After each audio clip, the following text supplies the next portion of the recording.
imam kepala kemudian mengatakan lebih baik Yesus mati untuk membebaskan bangsa Israel dari mana? Dari dosa Adam. Pret! Dari penjajahan Romawi, kucluk. Hal itu dikatakan Imam Kayafas bukan dari dirinya sendiri, tetapi sebagai imam besar pada tahun itu, Kayafas bernubuat. Nah, itu baru ada nubuat untuk Yesus. Jangan kau jilat-jilat Yesaya 53. Nanti kau diludahin sama Yahudi. Di situ baru imam kepala yang harus kau sujud penghormat kepadanya, karena sudah menubuatkan Yesus kalian itu pada tahun itu juga. Tetapi ada tetapinya. Nubuatannya bukan untuk nebus dosa, tetapi untuk membebaskan bangsa Yahudi, bangsa Israel dari penjajahan Romawi.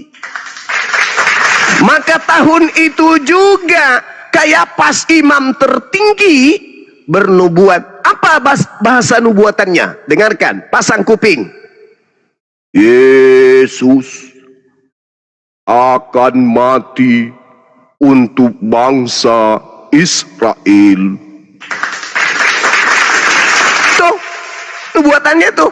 Maka mulai saat itu, nomor 53, mereka sepakat membunuh Yesus. Yang hadir imam kepala, yang hadir orang Farisi, yang hadir orang Yahudi, yang hadir mahkamah agama, yang hadir imam kepala, imam tertinggi bernubuat Yesus harus mati untuk membebaskan bangsa Israel dari penjajahan Romawi. Jadi jangan ngarang-ngarang di hadapan umat Islam. Oh, Yesus itu sudah dibuatkan loh di kitabnya Yahudi bahwa dia harus mati menebus dosa pemburitan Kristen.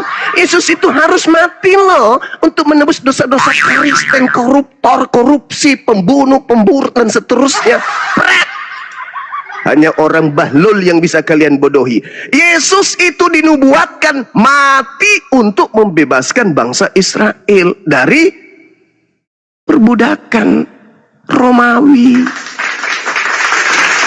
Apa reaksi Yesus? Baca data selanjutnya. Karena Yesus tidak tampil lagi di muka umum pada saat itu di tengah-tengah orang Yahudi, Yesusnya berangkat di sebuah daerah di padang gurun, di sebuah kota yang bernama Efraim, dan di situ Yesus tinggal bersama dengan murid-muridnya. Pada waktu itu, pada hari Paskah, orang Yahudi sudah dekat dan banyak orang yang datang di negeri berangkat ke Yerusalem untuk mensucikan diri sebelum Paskah itu. Mereka mencari Yesus dan sambil berdiri di dalam bait suci Elohim, mereka berkata dari seorang ke seorang, bagaimana pendapatmu? Akankah datang Yesus ini ke pesta?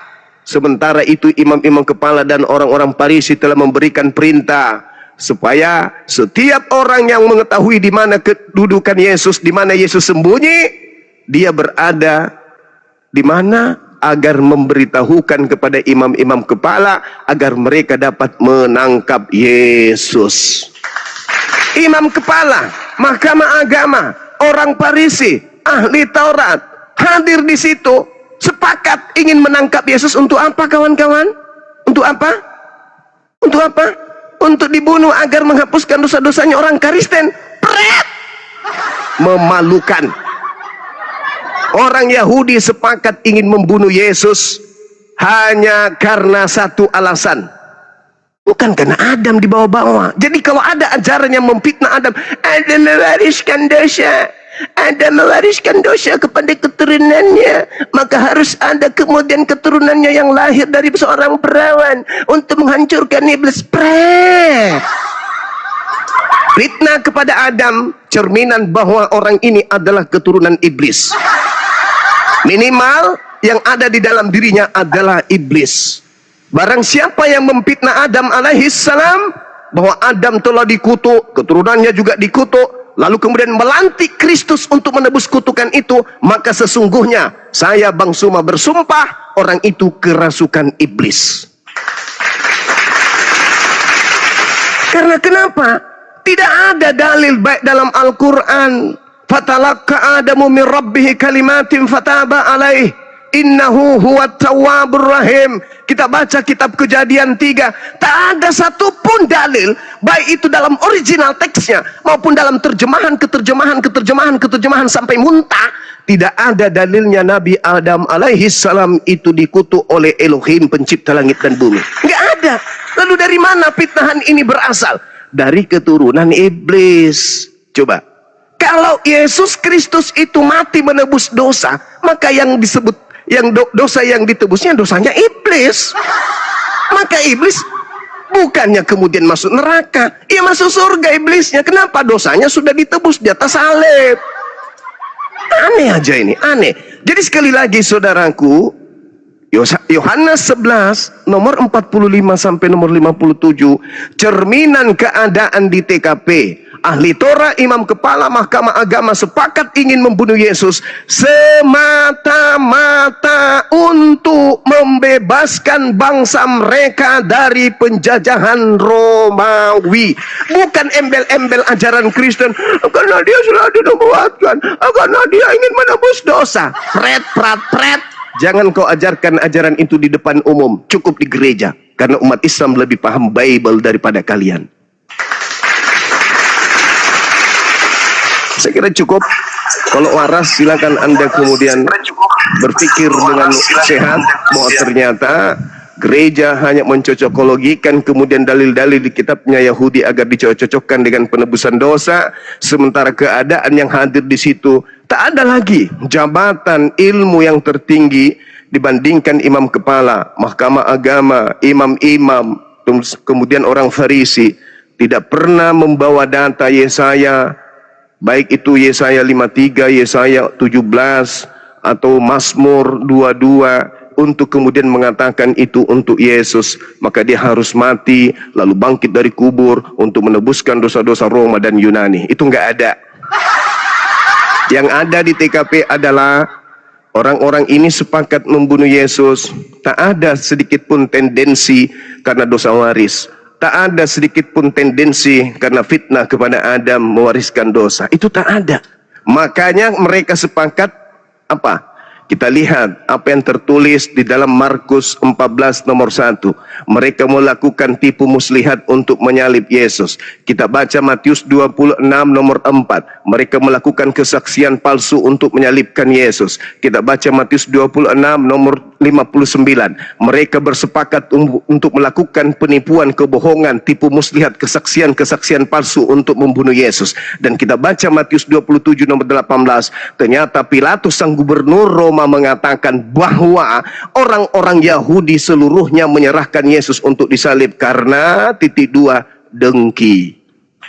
Pertanyaan saya, kalau Anda mengimani Yesus itu orang suci, Yesus itu orang yang dikasihi, kepadanya Tuhan berkenan, pantaskah kemudian kesaksian palsu, tipu muslihat? Yohanes 13 nomor 2, iblis merasuki Yudas agar berkhianat kepada Yesus, agar Yesus diserahkan kepada imam-imam untuk dibunuh. Pantaskah kemudian kesaksian palsu? Pantaskah kemudian tipu muslihat? Pantaskah kemudian iblis membunuh dan menyalibkan Yesus orang suci itu? Pantas tidak? Pantas tidak? Pantaskah kalian mengatakan kami memiliki Tuhan yang keluar dari kubur akibat dari upaya iblis merasuki Yudas? Pantaskah kalian berkata kami punya Tuhan bangkit dari kubur akibat dari kesaksian palsu dan tipu muslihat yang dilakukan oleh orang-orang Yahudi? Maka kami memiliki Tuhan yang sudah dibunuh oleh mereka atas tipu daya dan tipu muslihat mereka. Pantas? Pantas kalian mengatakan kalian juru selamat, agama selamat? Pantas gitu? Sedangkan Yesus disalibkan hasil upaya kesaksian palsu, tipu muslihat dan kerasukan setannya Yudas. Pantas? Nehi merica gatum berjahe. Yang hak itu hak, yang batil adalah batil. Jangan pernah kau bawa ajaran agamamu di depan umum untuk berdebat dengan umat Islam, apalagi di depan orang Yahudi. Jangan mempermalukan Kristen awam. Jangan, apalagi tanpa ilmu. Jadi saya kesimpulkan, tidak ada Adam dikutuk oleh Elohim, tidak ada Adam mewariskan kutukan kepada Elohim. apa yang diterangkan ayat suci Al-Quranul Karim? Iblis hanya menggoda orang-orang yang tidak ingin kemudian masuk surga. Kata Al-Quran, kala fabi izzatika la ughwiyannahum ajma'in. Aku iblis akan menyesatkan seluruh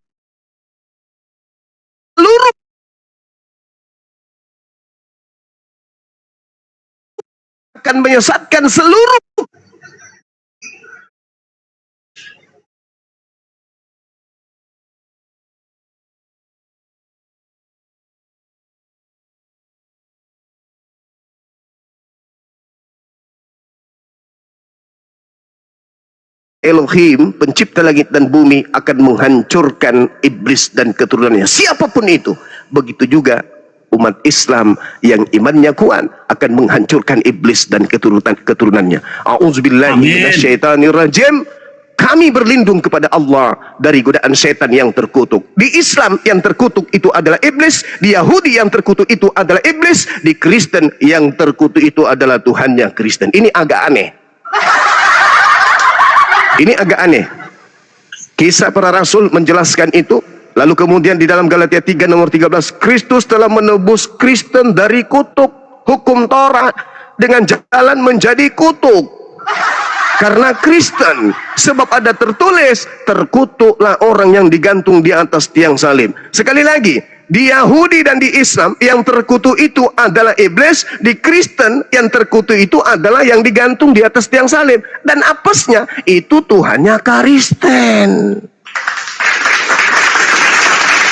Maka pantaslah Al-Quran mengatakan, wa iyyaduuna illa syaitanan marida. Sesungguhnya sembahan mereka, Tuhan mereka adalah iblis yang terkutuk.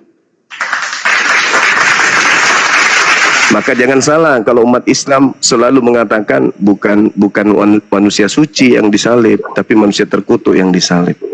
Saya kira begitu dari saya sebagai vitamin pagi di hari Senin ini. Mudah-mudahan bisa tercerahkan. Dilanjutkan yang lain. Makasih.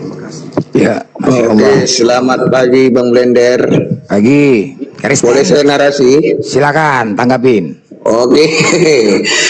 Ini menarik Bang Zuma ini. Dikatakan di Alkitab tidak ada satupun yang dikatakan Adam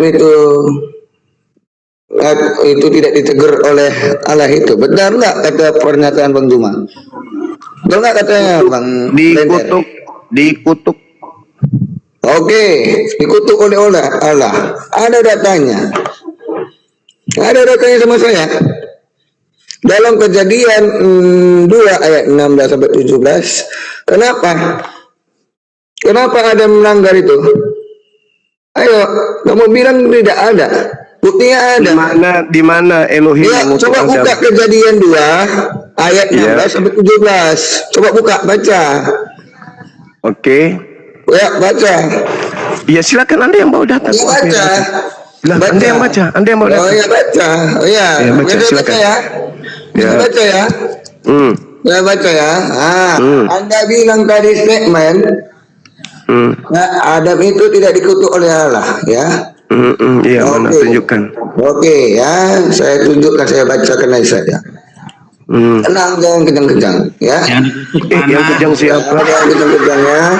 Yang kejang siapa? Oke, jangan kejang-kejang, Subro. Yang kejang siapa? Jangan kejang-kejang, ya. Lalu Tuhan Allah memberi perintah ini kepada kepada manusia. Tenang, Oke. lihat. Semua dalam taman ini boleh kamu makan buahnya dengan bebas, tetapi buah pengetahuan yang baik dan jahat itu janganlah kau makan, sebab pada hari itulah engkau memakannya pasti engkau mati. Keder, selamat datang di kebenaran. Sebab kenapa Allah mengutuk Adam? Karena apa? Mana? Ayat kutukannya mana? Ayat kutukannya mana? Ayat kutukannya Pertanyaan mana? saya kepada Bang Juma. Jangan gila permane. Yang disembah oleh umat Islam siapa yang disembah? Mana dalilnya? Jawab. Mana dalilnya? Mana dalilnya Adam dikutuk? Dalilnya Adam Kejadian 2 ayat 16 sampai Di situ tidak dikutip 17. itu. Ayat Enggak. baca. Tidak ada. Baca bro, nehi. Tidak. Kamu bilang tidak ada kan? Kenapa kamu menipu? Menipu Mana? umat. Saya Menipu bacakan kalau umat. gitu. Dia Saya menipu bacakan. umat. Dia menipu. Lalu Tuhan Elohim memberi perintah kepada Adam, semua pohon dalam taman ini boleh kau makan buahnya dengan bebas, tetapi pohon pengetahuan tentang yang baik dan yang jahat itu jangan kau makan buahnya, sebab pada hari engkau memakannya pastilah engkau mati. Mana kutukannya mana? Mana kutukannya? Kutukannya mana? Kematian. Di dalam Kejadian 6 nomor 3 berfirmanlah Elohim, rohku tidak akan selama-lamanya tinggal di dalam manusia, karena manusia itu adalah daging, tetapi umurnya akan 120 tahun saja. Pertanyaannya, Adam di Eden itu daging atau bukan? Daging. Ternyata Tuhan sudah merencanakan. Itu adalah rencana. Itu skenario Allah yang Maha mengetahui. Bahwasanya dengan Adam memakan buah pengetahuan, itulah bukti bahwa ciptaan pencipta itu sempurna. Andai saja Adam alaihi salam dicipta oleh Allah, datang iblis menggodanya dan dia tidak goyah, sedikit pun dia tidak bergeming, maka ciptaan Allah berupa manusia itu belum sempurna. Belum. Adam dicipta oleh Allah, tetapi dia seperti batu, digoda oleh iblis, tak ada pengaruh apa-apa. Berarti ciptaan ini belum sempurna.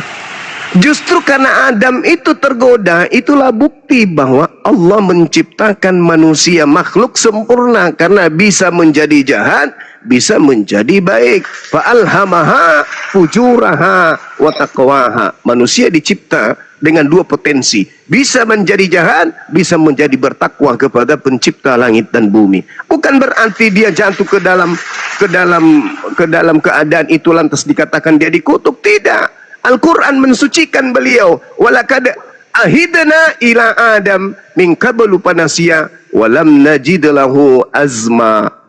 Sungguh telah aku perintahkan Adam dahulu agar tidak mendekati pohon keabadian, tetapi dia lupa, dan aku tidak mendapati padanya tekad yang kuat untuk melakukan perintah saya.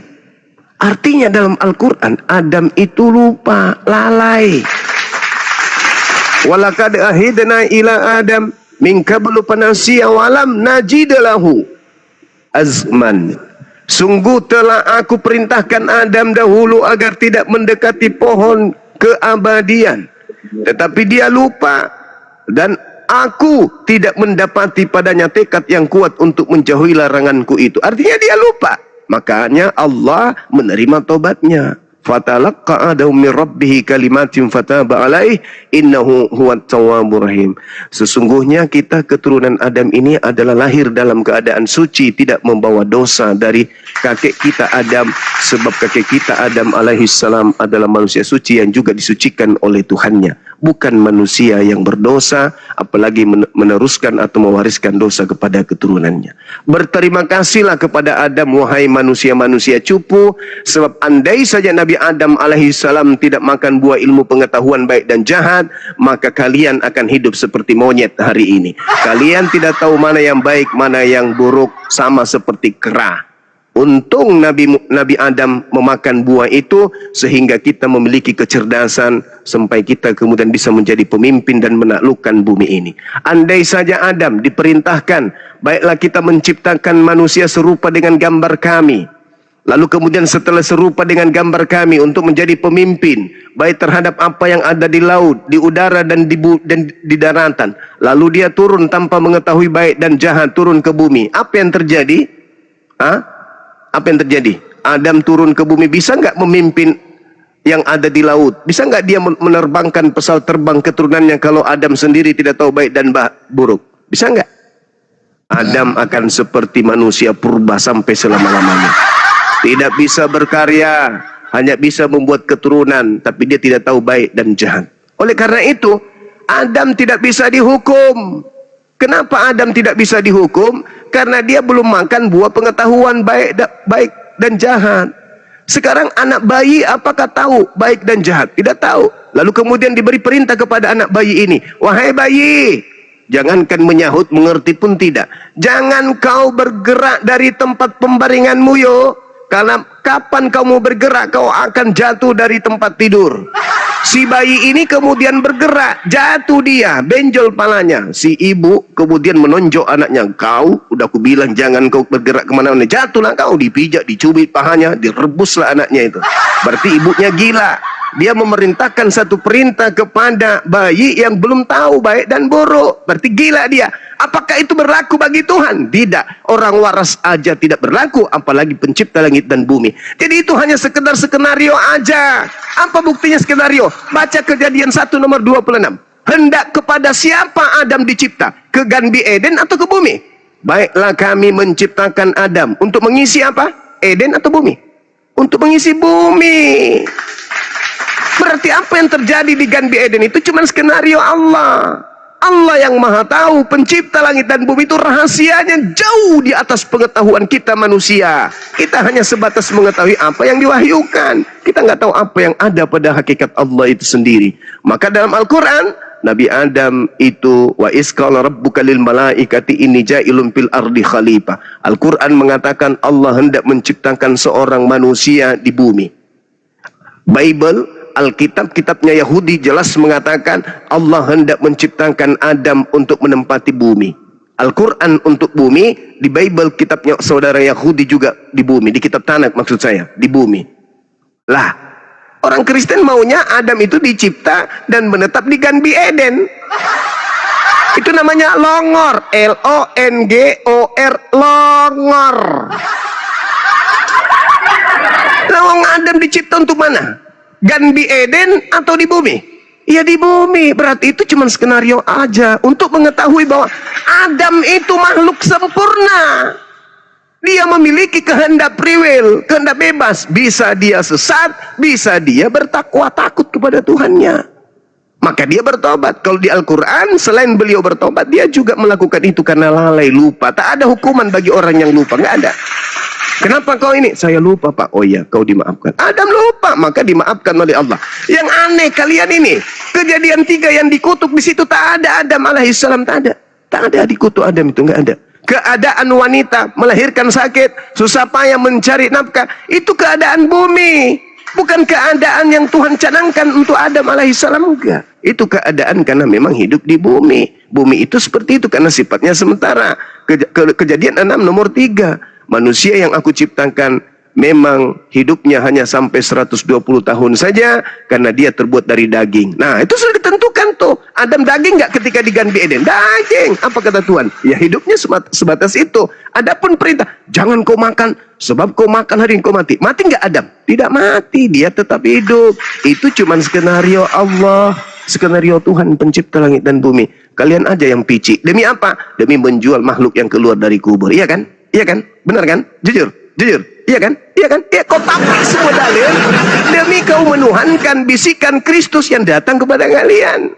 Demi untuk menuhankan makhluk yang keluar dari kubur, kalian mematahkan semua argumentasi Bible, padahal itu sudah bahasa Indonesia loh. Iya kan? Benar kan? Iya toh? Iya kan? Benar kan? Iya, jelas itu.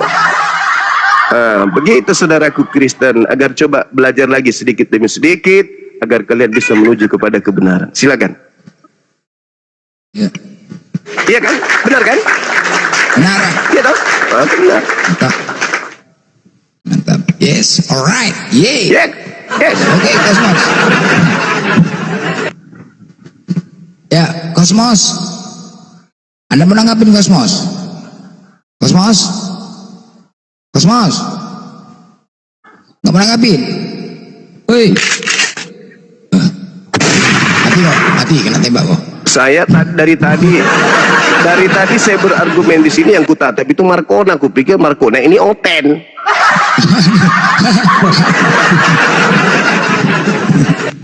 Rupa-rupanya dirimu rupanya Marcona. Ya agak monitor. Aga? Aga? Aga?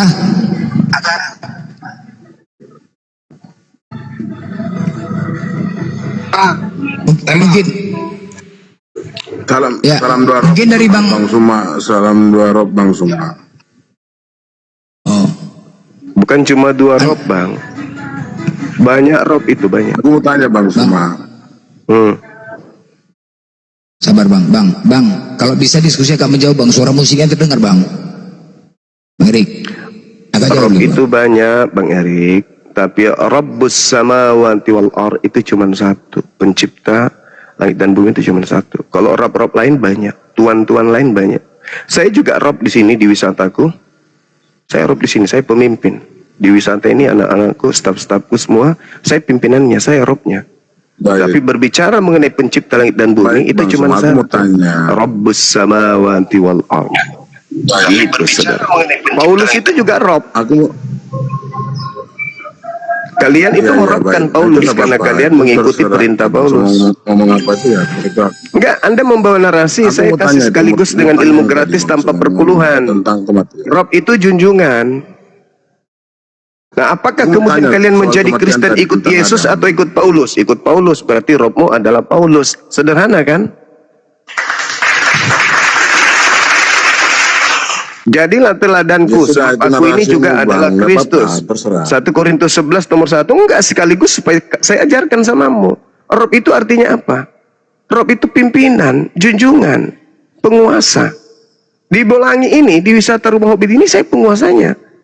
Orang datang bayar masuk tiket 25.000 per hidung, Bisa, iya. saya suruh pulang meskipun dia punya duit. Siapapun Kenapa? bisa jadi Saya rob di sini, saya pulang penguasa pun di sini. bisa. Tapi berbicara mengenai sembahan umat Islam itu cuma satu robnya, yaitu Allah Azza wa Jalla. Nah, sedangkan kalau definisi rob, Paulus itu juga Baik, Bang rob. Suma, aku terima. Nah, kalau kau percaya kepada Paulus dan mengikuti Baik, ajarannya, baik, berarti baik. kau merobkan Paulus. Robmu adalah Paulus. Sampai situ paham? Jadi nggak usah lagi kau bawa salam 2 rob. Nggak Terserah, usah. itu narasi Bang Suma seperti itu, terserah. Ya memang itu Lanjutkan saja. kenyataannya memang gitu. Kutanya dulu sama Terserah. rob itu artinya Aku mau apa? tanya Rob nih, itu Bang artinya Suma, apa? tentang itu Rob tadi, itu artinya pengertian. apa? Kutanya dulu, Ah, rob itu artinya apa? Ya sudah kan Bang Suma udah jelaskan tadi ya. Enggak, supaya kau paham rob itu apa? Ya seperti tadi Bang Suma jelaskan. Iya, jadi kau sudah seperti mengakui tadi bahwa Bang Suma Paulus adalah jelaskan. robmu. Iya. Jadi kamu sudah Pemimpin mengakui kita. Paulus adalah robmu. Ayo, kau akui Ya, enggak sejak Paulus kapan itu dia bilang robmu? dia pemimpin? Hah? Hei, Sejak kapan Paulus bilang dia- hei, 13 kitab Paulus itu kamu tidak imani? Hah? Karangan Paulus 13 kitab itu kau tidak imani? Ya, Paulus pemimpin itu di mana? Maksudnya sejak kapan? Enggak, saya tanya dulu, yang memimpin Sejak kapan pemimpin dia bilang dia rohani pemimpin? tertinggi, pemimpin rohani tertinggi di Roma yang pertama kali menjadi paus itu siapa? Ah, ketawa dia. Ketawa, Nggak tahu lah, akui Bang dulu. Suma. Bang Suma Kalau itu- kau mengatakan nggak tahu, kau aku sudah terlalu paham dalam kali tentang itu, kata Bang. rob, saya tanya, apakah Kalau kamu itu- sudah akui Paulus itu robmu? Aku bukan sainganmu, Bang. Bukan saingan Enggak, debat. saya mengajar. Saya enggak anggap kamu saingan. Tak ada Kristen saingan saya, pendeta, pastor enggak ada. Enggak ada. Paulus sekalipun kau hadirkan di hadapan saya akan kulumat habis. Saya hanya bertanya, apakah kamu sudah mengakui Paulus itu robmu? Nggak ada, nggak pernah Paulus ngaku dia. Berarti itu kamu pemimpin. enggak taat kepada Paulus. Ya nggak ada, Paulus bukan pemimpin. Enggak, Jadi sekarang kau dia enggak kapan taat dia ngaku kepada seorang Paulus. Kau pemimpin, taat ya? kepada Paulus atau enggak? Hah? Emang apa perintah Paulus? Yang mengajarkan menyembah Kristus itu siapa? Yesus apa Paulus? Roma 10:9.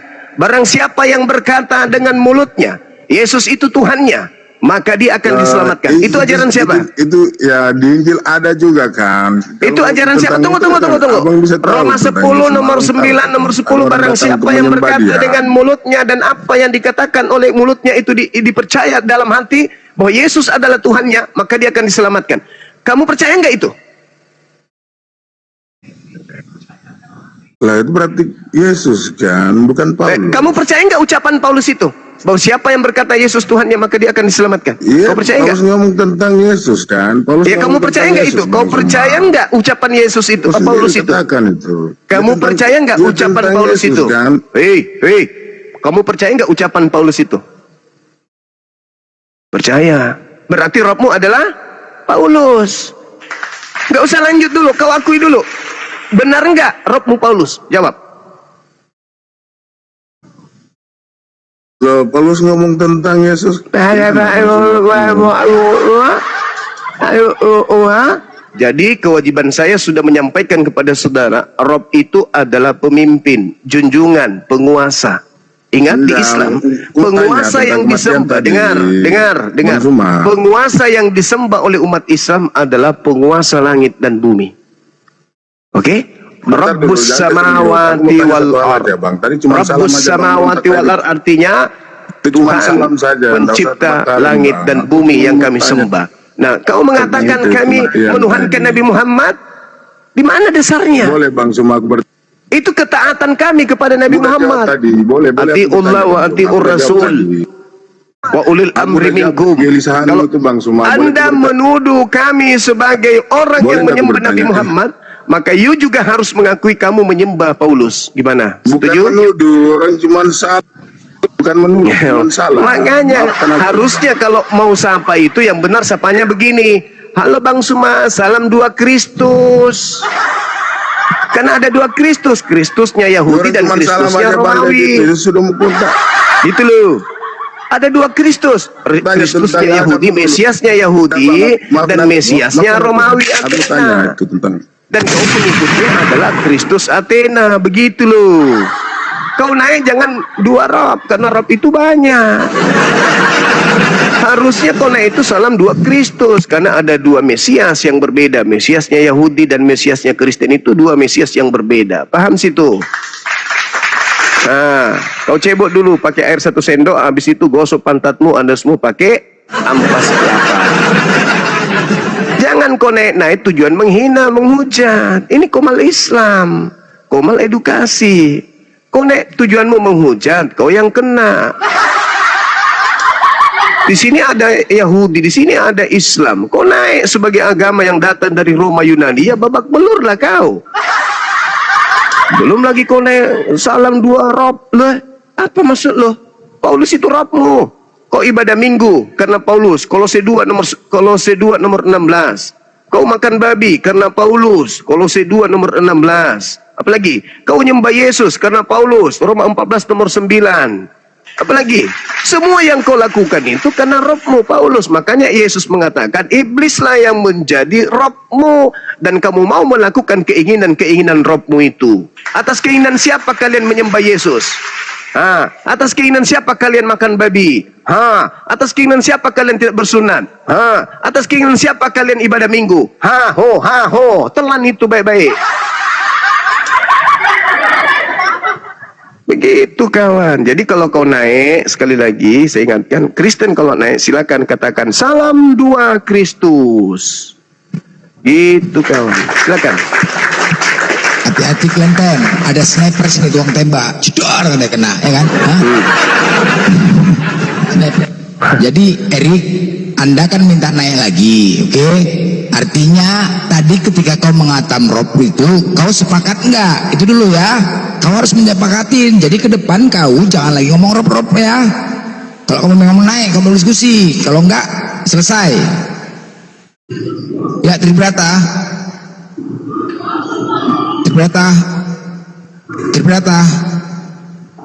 Mutar. Oh, Tribrata. Bang Hari, monitor bang. Mari. Oten naik jangan kejang-kejang lah bos. Jangan kejang-kejang di sini ya. Halo monitor. Monitor, Islam Kristen bang. Alhamdulillah, assalamualaikum warahmatullahi wabarakatuh. Saya dari lahir udah muslim bang. Oh iya.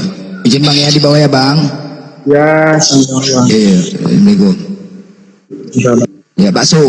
Kau jangan apa bakso. Jangan ngeyel bakso ya. Bakso. Jengel. Apa itu tadi Rob Bang Juma? Rob apa? Muhammad Robmu Juma?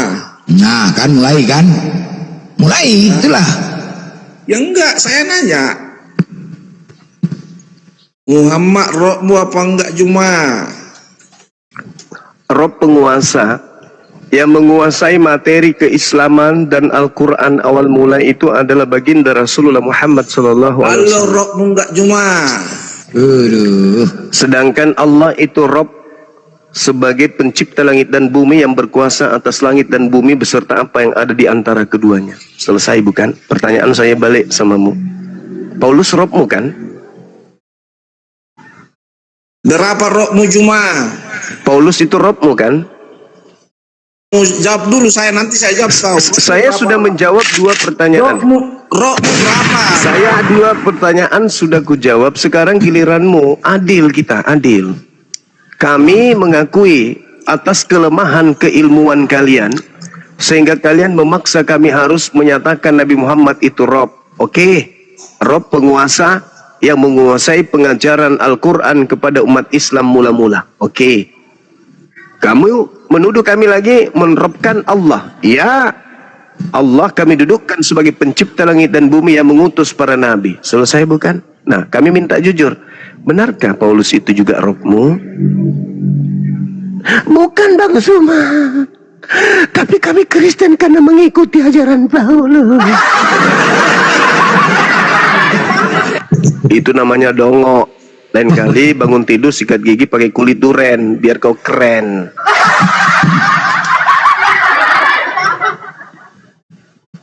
Ya, Bang legal.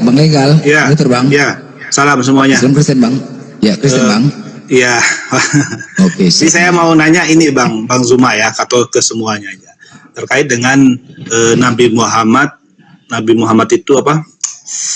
Tidak bisa tulis dan baca ya. Nah, cuman begini, yang saya pertanyakan begini Bang Zuma. Bagaimana mengidentifikasi bahwa Nabi Muhammad tuh murni tidak bisa baca tulis dan kitab?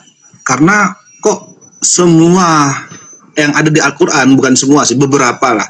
Tapi itu hampir sama yang ada di Taurat dan di Injil. Dan kebetulannya lagi, Siti Khadijah itu kan ahli kitab ya, termasuk ya Siti Khadijah itu. Nah, itu ada kemungkinan nggak Nabi Muhammad itu mempelajari agama-agama yang dulu sebelumnya, dari Taurat dan Injil gitu, dari orang-orang terdekatnya, dari orang-orang yang mengerti gitu loh. Apa bukti selain hadis, tapi ya ada bukti otentik nggak selain hadis dan Al-Quran mungkin ya, kalau Nabi Muhammad tuh benar-benar tidak bisa membaca dan tidak bisa menulis, Bang Zuma, ada nggak? Oke, baik. Al-Quranul Karim menjelaskan kepada kami, Bismillah, Qul nazzalahu ruhul qudusi min rabbika bil haqq. Roh Kudus menurunkan Al-Quran dari Tuhanmu dengan hak, dengan kebenaran. Menurut saudara, Tuhan itu ada nggak? Ada. Maha mengetahui nggak? Maha mengetahui. Maha melihat nggak? Maha melihat. Maha menyaksikan nggak? Maha menyaksikan. Hakikat yang maha melihat, maha mengetahui, maha mendengar, maha menyaksikan ini mengutus Roh Kudus kepada baginda Rasulullah Muhammad SAW untuk mewahyukan apa yang pernah terjadi sebelum Nabi Muhammad. Kira-kira bisa diragukan nggak informasinya itu? Kalau yang memberitakan ini dari pencipta yang maha menyaksikan. Ada nggak kemudian dibutuhkan penelitian, penyelidikan, kesaksian-kesaksian orang-orang? Ada nggak Bang? Seperti Nabi Musa, sabar. Seperti Nabi Musa alaihissalam, Yahudi, Kristen, Islam percaya Nabi Musa alaihissalam menerima wahyu di Bukit Sinai. Adakah kita pernah bertanya, siapa saksinya? Siapa yang melihat malaikat datang kepada Nabi Musa? Siapa yang melihat kemudian Elohim kepada Musa datang membawa loh batu ini? Siapa? Adakah pernah kita bertanya seperti itu? Tidak.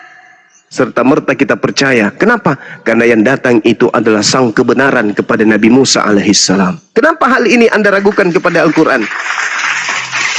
Sedangkan Nabi Muhammad gini, Bang Zuma, bukan keturunan nabi-nabi seperti yang terjadi di tradisi Yudaism.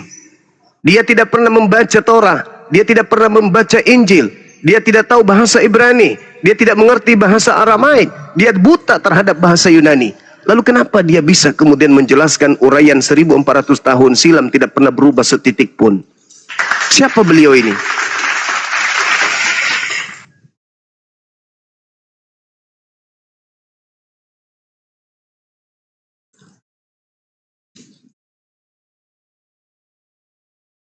Itu Al-Quran itu menjelaskan, abangku. Jadi Nabi Muhammad SAW diceritakan dalam Al-Quran, madalla sahibukum wa ma gawa. Kawanmu Nabi Muhammad itu tidak sesat dan tidak keliru. Wa ma yantiku anil hawa, dan tidak pula terucap tentang Al-Quran dan penjelasan dari lisannya berdasarkan hawa nafsunya sendiri. In huwa illa wahyu yuha, melainkan Al-Quran itu tidak lain kecuali hanyalah wahyu yang disampaikan kepadanya. Allamahu syadidul quwa, yang diajarkan kemudian oleh Roh Kudus, malaikat Tuhan yang sangat kuat, yaitu Jibril. Jadi Nabi Muhammad belajar sama siapa? Siapa yang meriwayatkan? Riwayat dari internal Islam tak ada. Nabi Muhammad belajar kepada Khadijah, belajar kepada Waraka, belajar kepada siapapun. Tak ada. Tak ada kemudian data baik dalam Islam maupun di luar Islam yang membenci Islam, yang memusuhi Islam, yang tidak suka dengan Nabi Muhammad, yang bisa kemudian bernarasi pada hari ini Nabi Muhammad kemudian datang kepada seorang Nasrani, Nasorion, atau kepada Yahudi, Yudaism, untuk belajar tentang Torah. Mana dalilnya? Mana cerita itu? Narasi itu bisa kami dapatkan di mana? Enggak ada. In huwa illa wahyu yuha. Al-Quran yang datang kepadanya itu tak lain dan tak bukan adalah wahyu dari Allah melalui malaikat yang sangat kuat. Allamahu syadidul quwa. Nabi Muhammad itu buta huruf. Dia tidak pernah membaca kitab sebelumnya. Al-Quran surah Al-Ankabut ayat 48. Itu sangat jelas dikatakan bahwasanya Nabi Muhammad tidak pernah membaca kitab sebelumnya. Tak pernah. Wa ma kunta tatslu min qablihi min kitab wala tahuttu biyaminika izal lartaba mubtilun. Itu jelas itu. Engkau wahai Nabi Muhammad tidak pernah membaca sebuah kitab pun sebelum Al-Quran, dan tidak pernah menuliskan sebuah kitab pun dengan tanganmu. Sekiranya engkau membaca atau pernah menulis, niscaya orang-orang yang mengingkari, yang ragu padamu akan semakin ragu bahwa apa yang kau bawa Al-Quran itu berasal dari pencipta langit dan bumi.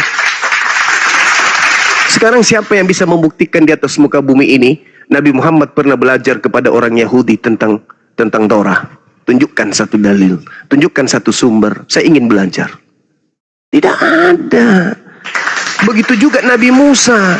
Tunjukkan satu dalil di mana Nabi Musa pernah belajar kepada orang-orang sebelum Nabi Musa terkait dengan Nabi Abraham.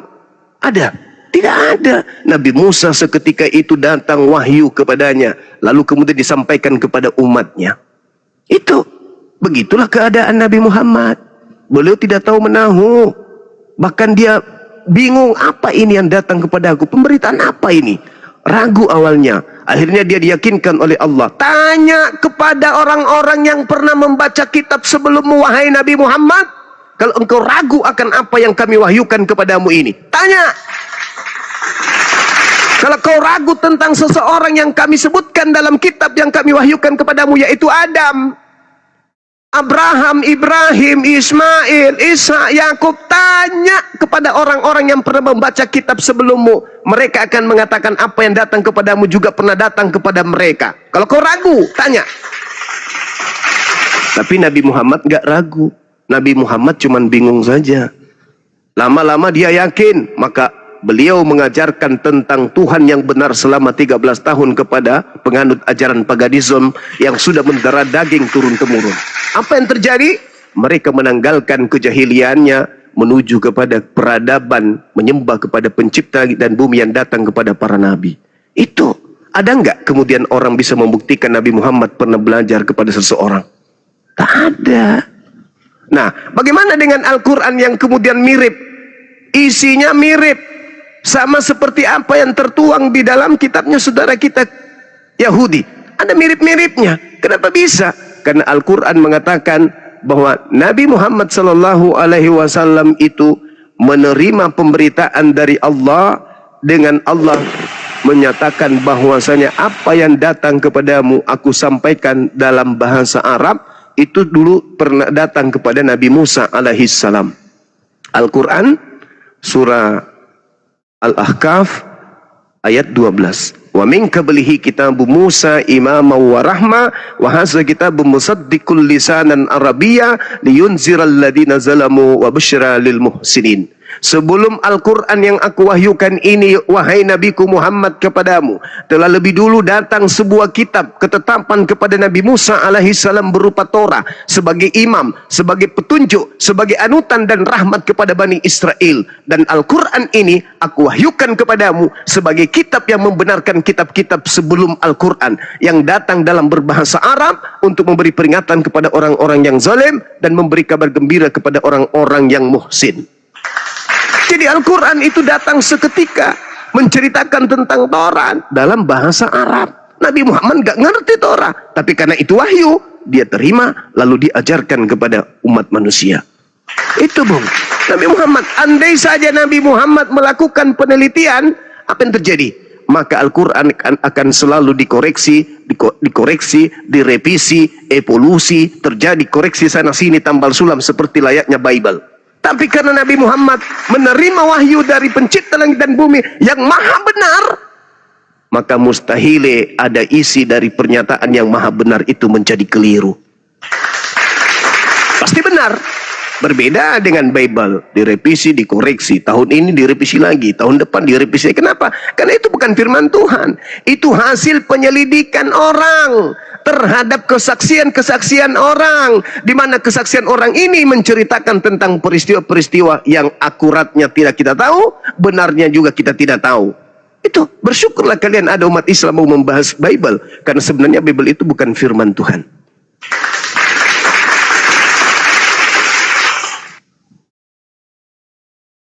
Yang firman Tuhan itu Taurat. Kalau perjanjian lama di Kristen itu bukan firman Tuhan.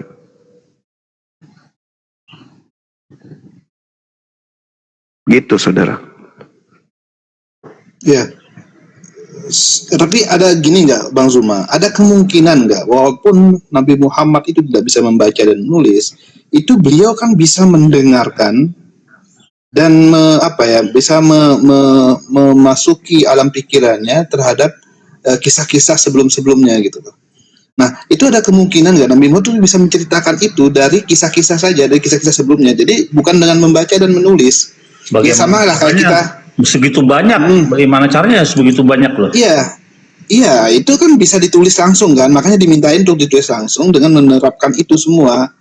Gitu loh. Ada kemungkinan gitu nggak? Karena gini, kalau memang dalilnya itu memang beliau nggak pernah membaca dan nggak bisa menulis, tetapi orang kan bisa menerima, walaupun orang nggak bisa membaca, bisa menerima cerita dari seseorang dan memasuki ke alam pikirannya dan menuliskan itu, meminta orang lain untuk menuliskan itu ya, karena beliau kan nggak bisa menulis. Ada kemungkinan gitu nggak Bang Zuma? Karena mirip banget loh antara Taurat terus masuk ke Injil sama Al-Quran. Itu yang menjadi keraguan orang-orang teman-teman mungkin ya, yang pada saat itu loh kok bisa hampir sama dengan kitab sebelumnya, jangan-jangan ngarang ini Al-Quran ini. Nah kan ada dan Al-Quran sendiri kan, kalau cerita-cerita itu tuh jangan ngarang nih Muhammad kok bisa sama kayak gitu. Jadi begini saudara, sifat yang dibawa oleh Quran itu bukan berdiri sendiri memang. Makanya Al-Quran mengatakan Qulu amanna billah wa unzila ilaina wa ma unzila ila Ibrahim wa Ismail wa Ishaqa wa Yaqub wal asbati wa ma utiya Musa wa Isa wa ma utiya nabiyyuna min rabbihim la nufarriqu baina ahadin minhum wa nahnu lahu muslimun. Al-Quran sudah menarasikan itu, bahwa Nabi Muhammad diperintahkan beriman kepada Allah, beriman kepada apa yang diwahyukan kepada Nabi Ibrahim, Ismail, Isa, Yakub dan keturunannya. Jadi kalau ada kesamaan, ya kan sudah dinyatakan oleh Al-Quran, beriman kepada apa yang diturunkan kepada Nabi Ibrahim dan keturunannya.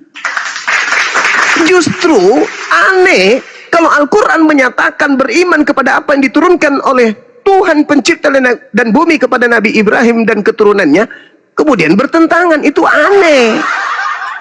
Kalau dia sama, berarti itu sudah betul Al-Quran itu. Ternyata yang kemudian diterima oleh Nabi Muhammad itu adalah hal yang sama perintahnya kepada apa yang diperintahkan kepada Nabi Ibrahim alaihissalam dan juga keturunannya.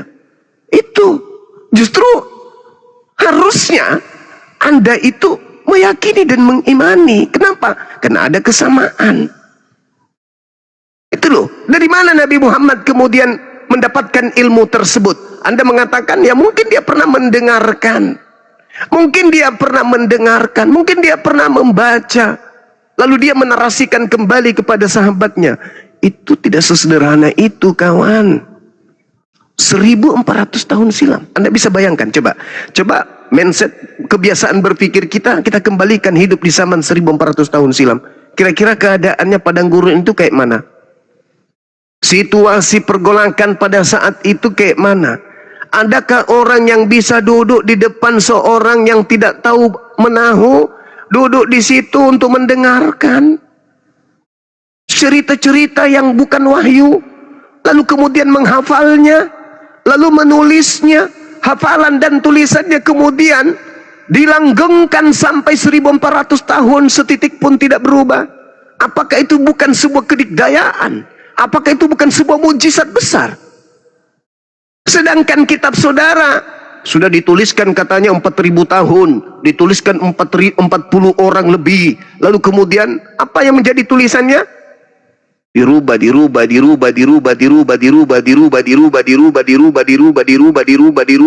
Dirubah.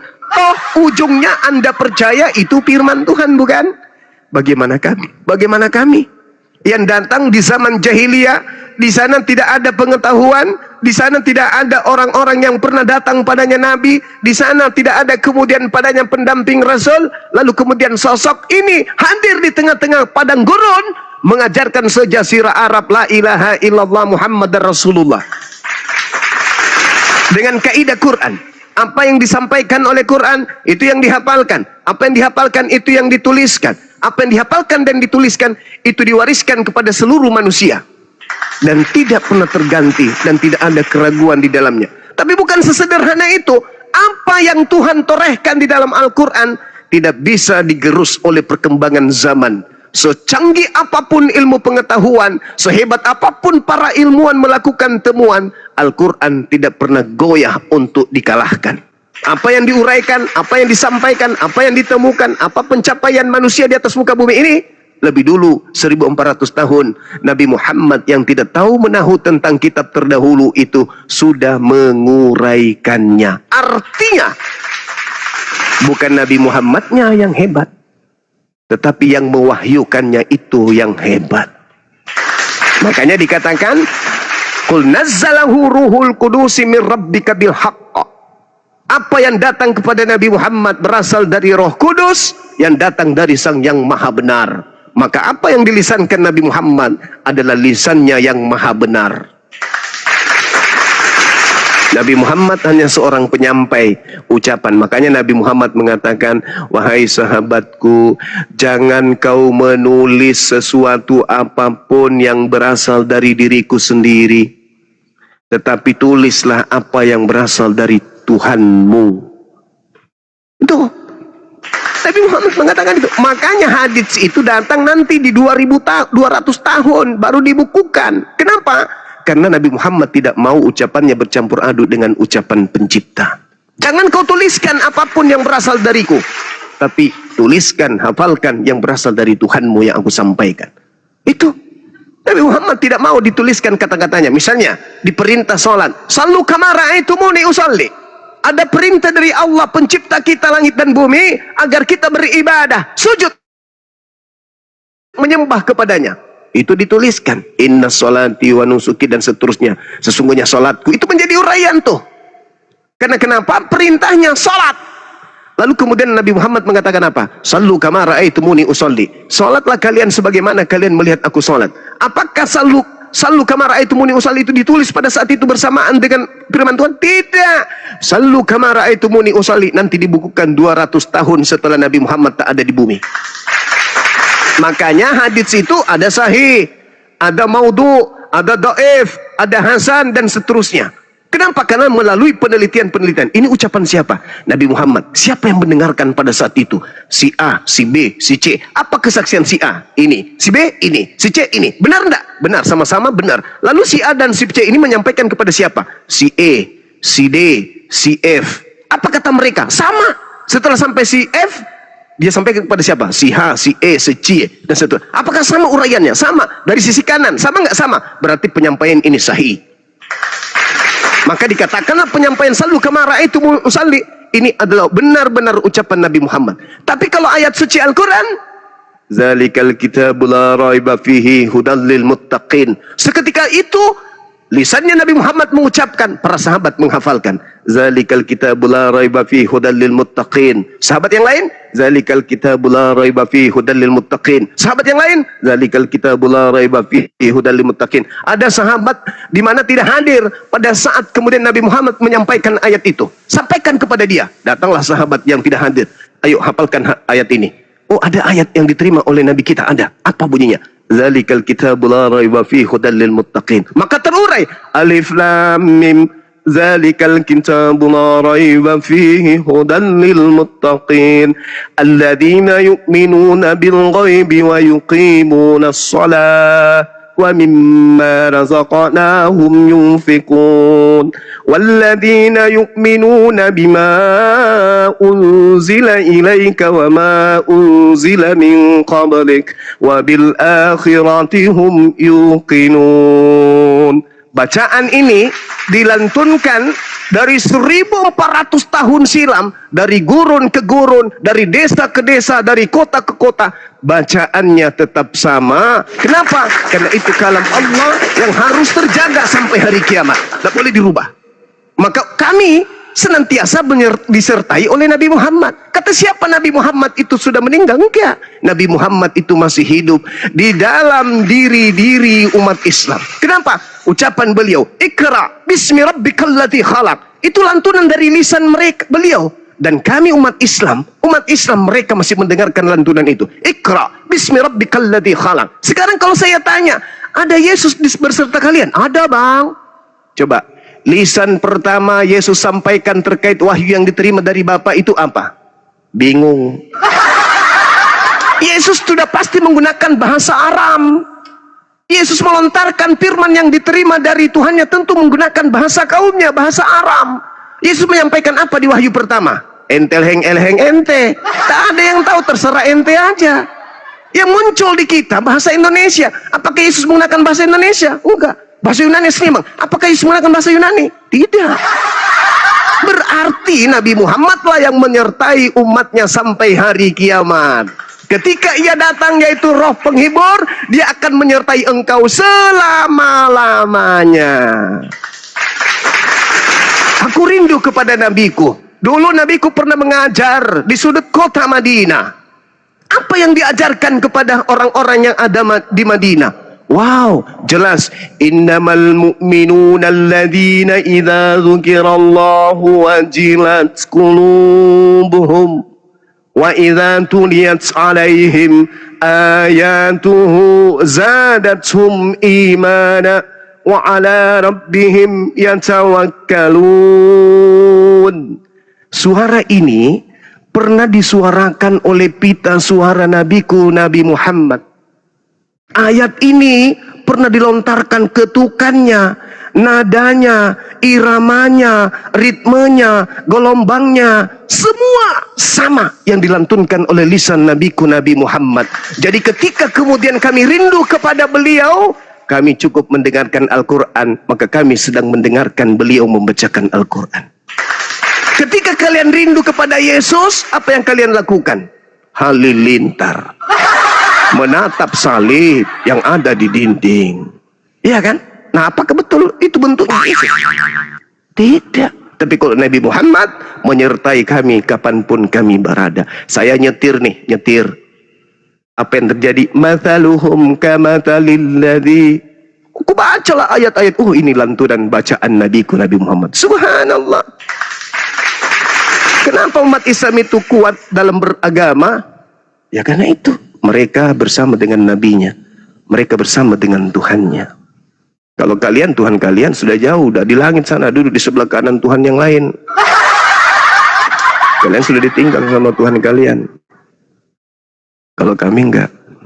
Kalian masuk ke kubur, Tuhan kalian enggak ada dalam kubur. Kami masuk ke dalam kubur, Nabi kami masuk dalam kubur, sama dengan umatnya. Jadi Tuhan umatnya itu merasa selalu dibersamai. Ketika di bumi bersama dengan umatnya, di alam barzakh, di alam kubur bersama dengan umatnya. Ada Tuhan ditinggalkan umatnya lari ke surga dia. Umatnya di tanah, hancur di tanah dimakan ulat, dianya enak duduk di atas. Mungkin sambil ngopi juga. Saya kira begitu saudaraku. Jadi umat Islam itu jelas qulu amanna billah wa ma unzila ilaina wa ma unzila ila Ibrahim. Jadi apa yang diwahyukan kepada Nabi Ibrahim kami imani. Kepada Nabi Ismail, Nabi Ishak, Nabi Yakub kami imani. Apa yang datang kepada keturunan para nabi kami imani. Apa yang datang kepada Nabi Musa kami imani. Legah kami dalam beragama itu, legah. Gak ada beban. Kalau kalian, Yesus mengatakan, hidup kekal itu apa anak-anak? Mengenal Elohim, satu-satunya Tuhan yang benar. Tepuk tangan. Lalu mengenal Yesus yang diutus oleh Tuhan yang benar. Nah, ditanya oleh orang Kristen, hari Minggu kalian menyembah siapa di gereja? Menyembah Yesus. Berarti kalian tidak mengenal Yesus.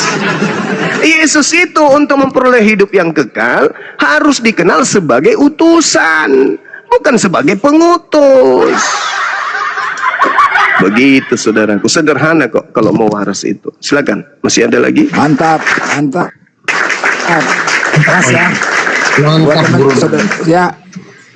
Kelas Nabi kita ya, kelas ya, beda level ya. Oh iya dong. Ya, beda level ya. Kelas ya. Kelas. Ya. Kelas. Allahumma sholli wa sallim ala sayyidina Muhammad. Kelas lah. Bahkan makamnya saja pun masih dikawal dan dijaga sampai sekarang. Masya Allah, keren kan? Nah, itu dia. Kelas lah, beda sama sebelah. Entah di mana kuburnya, salibnya, entah di mana peninggal, ya kan? Hah? Bang Markonah itu lagi, Bang. Satu aja. Ke Bang Zuma dan juga yang lain. Nah, itu beberapa komal yang pernah saya datangi gitu. Ya, entah komal Islam lah kebanyakan itu. Itu ada dalam Injil atau Taurat, saya lupa.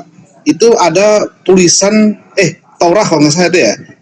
Lupa saya. Pokoknya ada tulisan yang mengatakan bahwa ada nabi terakhir yang akan menjadi nabi penutup gitu kan. Dengan apa namanya, dengan bahasa aslinya tuh mengutip apa, dengan bahasanya tulisannya itu Ahmed atau Ahmad gitu, lupa saya. Nah, dalam surat itu, entah di Injil atau Taurat ya, saya lupa itu.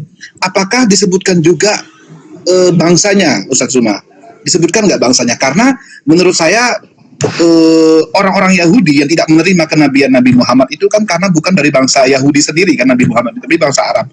Nah, dalam kitab itu, entah Taurat atau Injil tadi yang menyebutkan kata Ahmad tadi, apakah menyebutkan juga bangsanya itu dari bangsa siapa? Atau jangan-jangan memang tertulis di Taurat atau Injil itu? Dulu gimana Bang Zuma? Iya, yang Anda maksud itu Al-Quran surah As-Saff ayat ke-6. Kenabian Nabi Muhammad. Suara saya kedengaran nggak? Oke, baik. Bismillahirrahmanirrahim.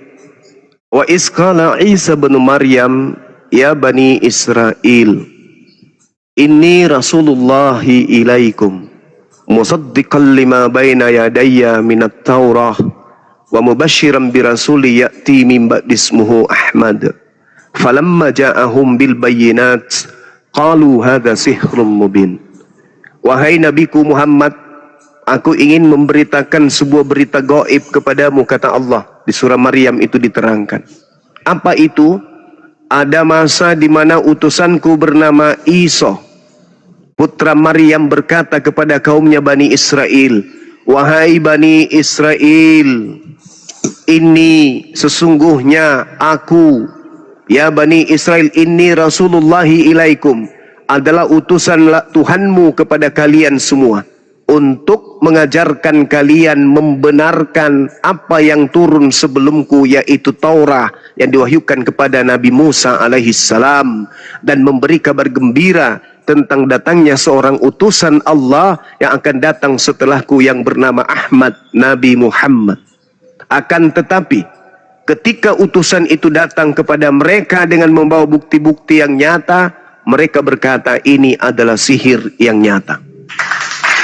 Di situ tidak diceritakan di dalam Al-Quran disebut sukunya, enggak. Tetapi di situ diceritakan bahwasanya yang terpuji akan datang Nabi utusan Allah setelahku, gelarnya yang terpuji. Dan yang terpuji ini namanya kemudian Muhammad. Nah, lalu ketika Nabi Muhammad ini datang, itu diutus kemudian bukan hanya satu kelompok. Tidak sama seperti Nabi Musa, ila Bani Israel. Nabi Daud, ila Bani Israel. Bahkan Yesus, Matius 15:24, ila Bani Israel. Lukas 1:33, Yesus adalah raja untuk selama-lamanya bagi Bani Yakub. Tapi kerajaannya, kata Yesus, diberikan kepada bangsa lain yang akan menghasilkan buah kerajaan tersebut. Wahai perempuan, wahai ibu, ada masa di mana engkau tidak akan lagi menyembah Elohim di gunung ini dan di Yerusalem, sebab kerajaan Elohim akan diberikan kepada satu bangsa yang akan menghasilkan buah kerajaan itu. Maka dalam konsep Islam, ketika Nabi Muhammad datang, beliau mengatakan apa? Ya ayyuhan nas, wahai seluruh manusia, ini Rasulullahi ilaikum jami'a. Aku ini adalah utusan Tuhanmu untuk kepada kalian semua.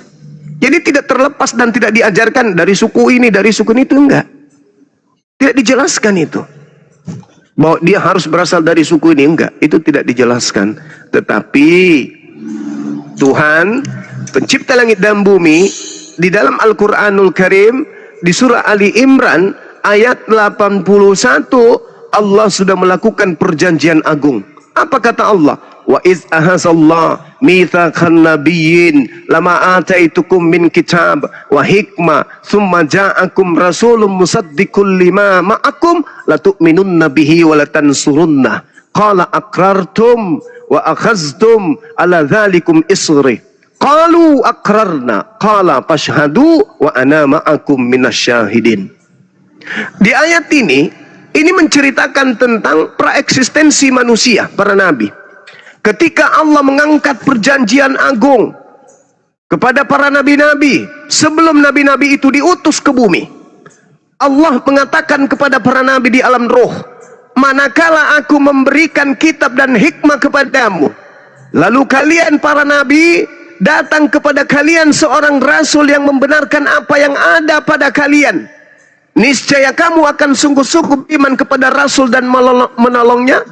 Allah berfirman kepada para nabi di alam roh, praeksistensi kemanusiaan mereka, apakah kamu mengakui dan apakah kamu menerima perjanjian agungku ini atas yang demikian itu, bahwa aku akan mengutus seorang rasul penutup yang akan membenarkan kalian?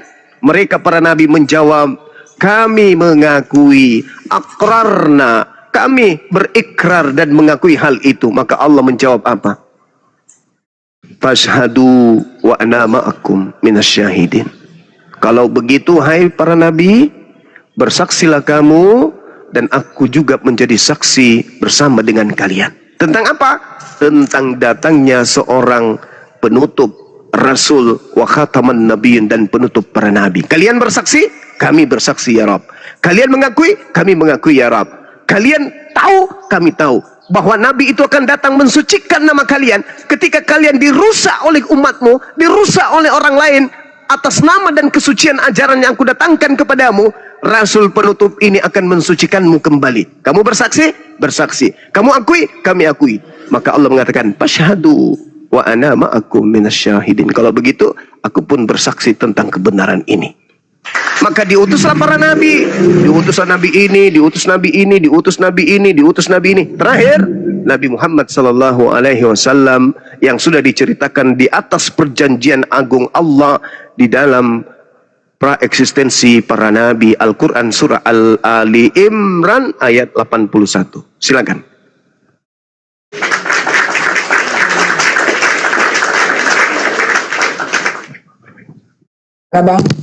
Bang legal, legata.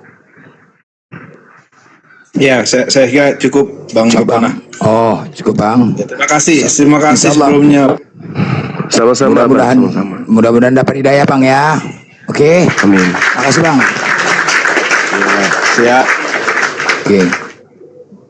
Ya, sebelum ke sana aku gini, Bang Billy. Bang Billy ini saudaranya Tuan Glenn nih. Bang Billy. Bang Billy monitor. Ini saudaranya nih, sepupu Yesus. Bang. Bang Billy. Ini jadi sekarang ini kalau ada yang pantas sombong, manusia yang pantas sombong di atas muka bumi ini Ahibili. Iya, betul. Gak ada yang boleh ngorek dia. Dia tinggal buka dada, tepuk dada di depan Monas. Siapa yang nantang gue? Gue sepupunya Tuhan. Ah.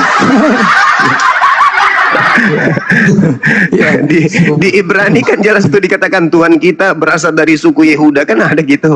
betul. Allahu Akbar. Sepupunya nih. Ya Bang Billy, dia sepupunya nih. Kalau mau naik ke atas, patuh dulu sama ini. Izin sepupu bilang, sepupu Tuhan. jadi memang abang Bang Lega Kristen apa bang? Bang Lega, bang monitor bang, Kristen apa bang? Saya pelajari semuanya bang, belum tahu ini agamanya apa nih. Ya. Masih mau belajar dulu bang. Wah, masih mencari. Ateis, abang ateis gitu, maksudnya ateis gitu.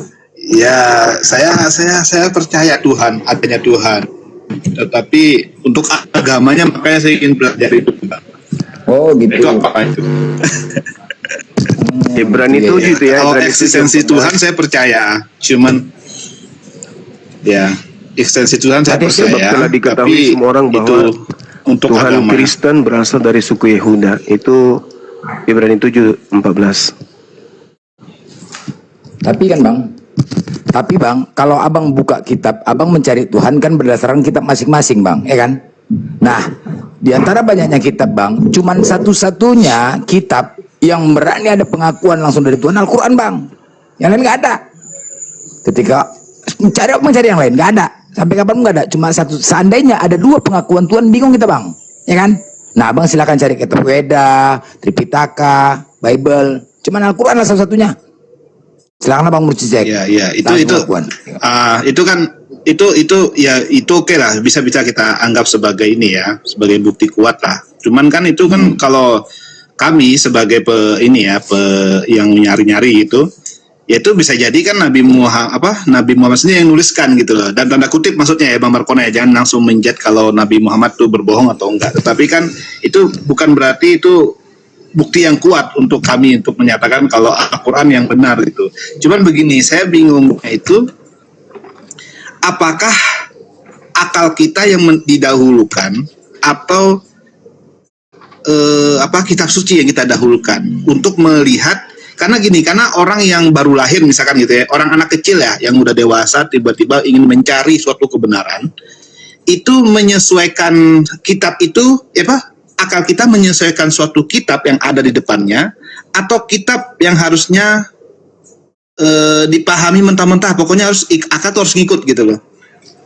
Paham nggak maksudnya Bang Markona atau Bang Zuma? Jadi saya membayangkan begini, ada anak kecil yang baru dewasa gitu dan mencari kesejatian dirinya dia gitu.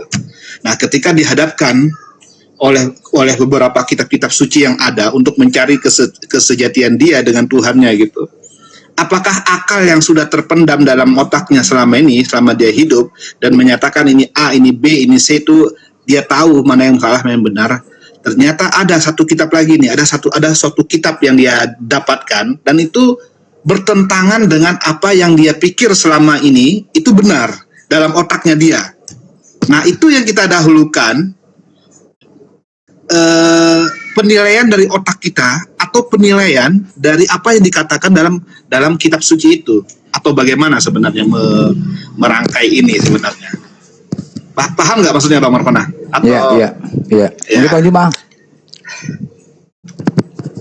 Bu Juma. Mungkin gini ya. Jadi begini Bang, ya. Kalau secara pribadi ya Bang ya, kita mencari kitab ya. Sebenarnya anggaplah kitab itu tulisan orang, anggap, kan gitu kan. Nah, semua apa yang tertulis itu harus kita buktikan Bang, ya kan. Ada bukti. Nah, ketika abang baca di Al-Quran, wah ada Nabi Muhammad berangkat, abang pergi, nggak usah jauh-jauh berangkat ke sana, abang buka aja di YouTube, Gua Hiro, di mana Nabi Muhammad menerima Al-Quran, rame yang datangin bang, wisata rohani. Benar. Kalau seandainya itu bohong, itu pasti akan ditutup. Kemudian makam Nabi Muhammad ada, rumahnya ada, historinya ada, jejaknya ada, semuanya ada. Berarti memang benar ada, itulah bukti menurut aku ya. Nah, apa yang ada di kitab itu dibuktikan dengan kenyataannya. Benar, bahwasanya Nabi Muhammad ada sejarahnya, ada. Nah, kan kalau kita anggap tadi, bisalah dikatakan tulisan. Tapi itu bang, untuk memperkuat. Karena setiap ada kesaksian pasti ada bukti. Pengadilan kalau nggak ada bukti nggak berlaku bang. Kan begitu. Itu poin saya yang kedua bang. Ya. Nah, bukti otentik dari Al-Quran itu tersebut ya, salah satu bang, ketika Allah katakan di surat Toha, Innani anallahu la ilaha illa ana fa'budu wa qimil salatin zikri. Sungguh aku ini Allah. Sungguh aku ini Allah, tidak akan ada Tuhan-Tuhan lain selain pada aku. Pastikan tidak akan ada. Hanya akulah satu-satunya Allah, pemilik langit dan bumi. Kemudian ketika Allah mengatakan seperti itu, maka sembahlah aku dan laksanakanlah sholat. Bang, Allahul ladzi khalaqas samawati wal ard. Allah yang menciptakan langit dan bumi. Ketika kami diperintahkan untuk melaksanakan sholat, waktu dan ketentuan ibadah kami berdasarkan langit dan bumi. Subuh, zuhur, asar, maghrib, isya, semua berdasarkan langit dan bumi. Bergiliran seluruh dunia, tidak pernah bertabrakan bang. Hari ini di Medan, Allahu Akbar, la ilaha illallah. Masuk Aceh, Allahu Akbar. Terus bergiliran, azan berkumandang. Bertasbih terus, azan berkumandang. Tunjukkan satu orang siapa yang bisa mengatur jadwal ibadah sholat kami seluruh dunia tanpa bertabrakan. Tunjukkan bang, kenapa? Karena langit dan bumi itu adalah kekuasaan Allah kami. Dialah pencipta langit dan bumi. Jadi sangat mudah dia untuk mengatur ibadah sholat ketika dia perintahkan sholat. Sedangkan bang, Menteri Agama saja pun, Menteri Agama ketika dia memutuskan kapan kami puasa, kapan lebaran, nggak berani tunggu ada hilal dari langit. Dari langit kan, walaupun dia yang berkuasa menentukan, tapi nggak bisa. Sebelum hilal nampak di langit, baru dia memutuskan. Nah itulah, itu bukti bahwasanya Tuhan kami pencipta langit dan bumi. Oke bang? Masuk bang kira-kira, masuk kira-kira, masuk. Iya bang, ya terima kasih penjelasannya.